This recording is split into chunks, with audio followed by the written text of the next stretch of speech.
약도 잘 안 먹고 물리치료도 잘 안 받고 그냥 계속 일상생활을 하시고 딱 쉬니까 이런 식으로 심하게 흔들린 거죠. 이분이 사지마비가 됐거든요. 아니 2주 만에 이게 나요? 근데 2주 만에 낫는다는 게 아니라 일상 속 관절 척추, 뼈에 대한 궁금증 모두의 닥터에서 해결해 드립니다. 오늘은 여러분들이 궁금해하시는 자동차 사고 시에 일어날 수 있는 통증에 대한 모든 것을 알려드리도록 하겠습니다. 처음엔 괜찮다가도 뒤늦게 통증을 느끼는 사람이 있고 통증이 생겼는데 검사해도 별 문제가 없는 경우 왜 그런지 궁금하셨죠? 저희가 사고별로 좀 준비를 했습니다. 운전자부터 동승자까지 어디가 위험하고 얼마나 치료기간이 걸리는지 한번 얘기해 보겠습니다. 지금부터 보시죠.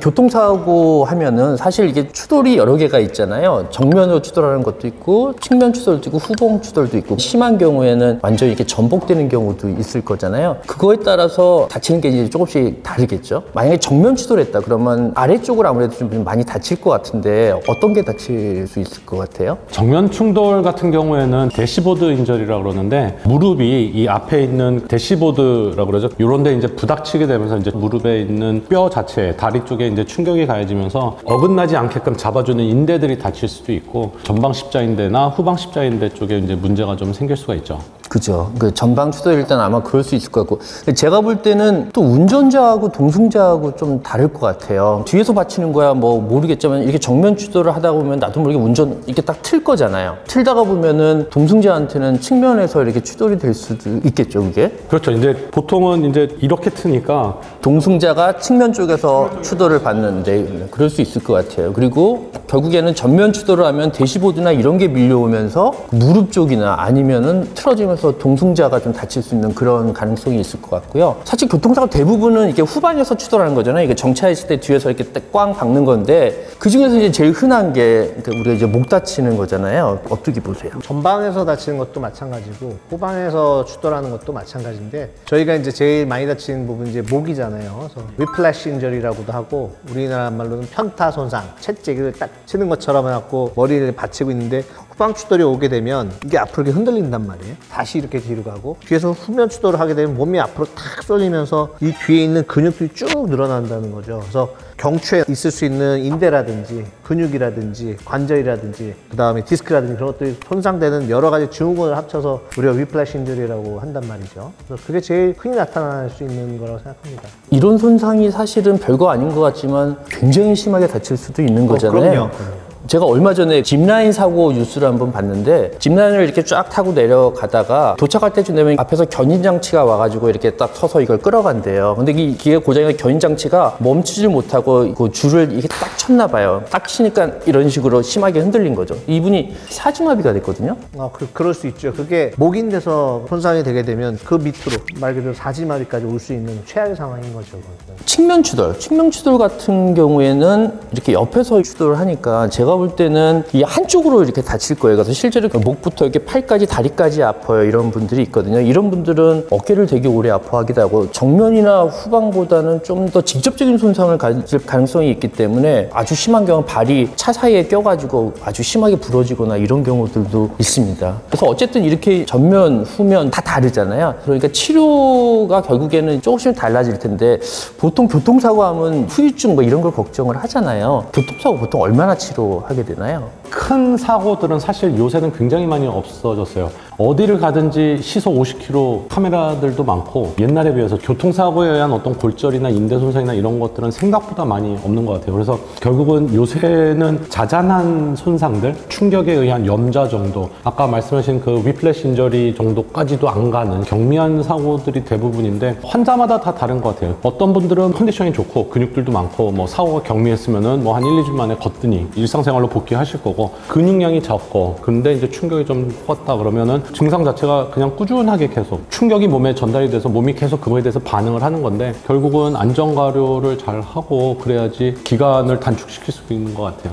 그리고 진단지수에서 진단서를 대부분 다 발행을 하게 되는데 2주, 3주 근데 이제 환자들은 걱정하는 거죠. 아니 2주 만에 이게 나요? 근데 2주 만에 낫는다는 게 아니라 평균적으로 2주 만에 좋아진다는 거지 그 충격이라든지 본인이 느끼는 그 통증이라든지 그건 사람마다 다 다르기 때문에 얼마 치료할지는 잘 모르겠지만 방치하고 있는 것보다는 증상이 있을 때는 적극적인 치료를 하는 게 맞다고 생각합니다. 실제로 저희가 진료를 해보면 이분이 꾀병이 아닌데 굉장히 오랫동안 아프고 그런 경우들이 있잖아요. 이 원장님, 무릎이나 이런 데는 골절이 아닌 경우, 인대 손상이 아닌 경우에 실제로 되게 오래 아픈 경우가 있을까요? 가지적 관절 쪽은 생각보다 별로 없는 것 같아요. 다리 쪽에 오는 거는 인대 손상이 아니면 그냥 타박이니까. 근데 이제 이런 분들이 있어요. 치료를 잘 안 해요. 근데 계속 아프대요. 당연히 계속 아프겠죠. 약도 잘 안 먹고 병원 와서 그냥 아프다고만 계속 호소를 하세요. 환자분이랑 이제 실갱이 같이 하면서 설명을 계속 해야 돼요. 몸에 충격이 갔는데, 몸에 충격이 갔으면은 일단 쉬어줘야 되고, 그리고 약물 치료도 해야 되고 물리 치료도 해야지 몸이 회복할 수 있는 시간을 줘야 되는데, 그런 거 없이 약도 잘 안 먹고 물리 치료도 잘 안 받고 그냥 계속 일상생활을 하시고, 또 운동 같은 것도 하셔야 되니까 운동도 하시고, 또 일도 좀 격한 일을 하시는 분들은 또 일도 하셔야 되고, 그런 분들 많거든요. 밥 먹고 살려면 일은 해야 되니까. 그런 경우에는 전 보통 그 외적인 시간에는 무조건 쉬시라고 말씀드려요. 그러니까 치료 기간을 줄이기 위해서는 무조건 잘 쉬시고 치료도 자주자주 받으시고 이러는 수밖에 없지 않나 싶어요, 제 생각에는. 저는 이제 교통사고 환자분들을 치료하다 보면 제일 어려운 게, 이분들이 오랫동안 아프면은 정밀 검사 같은 것도 원하시고 해서 검사를 하잖아요. 그러면 목이나 허리 같은 게 계속 아파서 검사를 하면 디스크 탈출이 나온단 말이에요. 어깨 같은 경우 하면 뭐 심줄이 좀 안 좋은 게 나오고, 그러면 이분들은 이제 그게 교통사고로 생각을 하는데, 사실 의사들이 볼 때는 상당히 많은 부분은 본인들이 가지고 계시는 원래 이제 나이가 들면서 생기는 기왕증이라는 게 있고, 그 기왕증 때문에 그런 건 있는 거라고 보잖아요. 근데 그러면은 나이 들어서 사고 당하면은 다 그냥 원래 본인이 가지고 있는 거고, 그냥 염좌하니까 한 2주만 치료하라고. 그러면 실제로 잘 안 낫거든요. 그럼 그분들은 굉장히 억울해해요. 그런 것들이 되게 어려운 것 같아요. 실제로 기왕증이 있지만 분명히 교통사고가 영향을 굉장히 끼친 건 사실인데, 그거에 대한 인정을 좀 못 받을 수 있다는 거죠. 사실 이런 게 좀 어려워요. 목 디스크도 실질적으로 MRI 찍어보면 나와 있는 경우가 꽤 많잖아요. 그래서 디스크가 분명히 기왕증, 옛날에 있던 건데 본인은 한 번도 아픈 적이 없다는 거죠. 그랬을 때 환자분 입장에서는 엄청 억울하죠. 왜냐면 나는 아픈 적이 없었는데 사고 때문에 생긴 거다. 저희는 기왕증이기 때문에 요거랑 직접적인 연관은 없지만 아픈 거는 맞다. 말장난 같지만 그거에 대해서는 적극적으로 치료를 해줘야 되는데, 기왕증인 거에 대해서는 자동차 보험에서 인정을 안 해주니까 치료를 못하는 또 한계점이 좀 있는 것 같아요. 그런 분들한테는 어떤 식으로 설명을 해주세요? 저는 있는 대로 말씀드려요. 아프신 거 안다. 다친 것도 안다. 사고 전에는 안 아프셨는데 지금 더 아프신 거는 객관적인 검사상에서 나온 거는 어쩔 수 없는 거고, 이런 상태에서 더 다치신 거니까 치료를 열심히 잘 받으시라, 이렇게 설명을 하고 끌고 가는 수밖에 없는 것 같아요. 좋게 좋게. 환자분들하고의 라포가 굉장히 중요하기 때문에 환자분들이 아픈 거에 대해서는 우리가 절대로 간과를 하면 안 될 것 같고, 우리는 이제 중심을 좀 지켜야 되는 게 더 맞지 않을까 싶어요.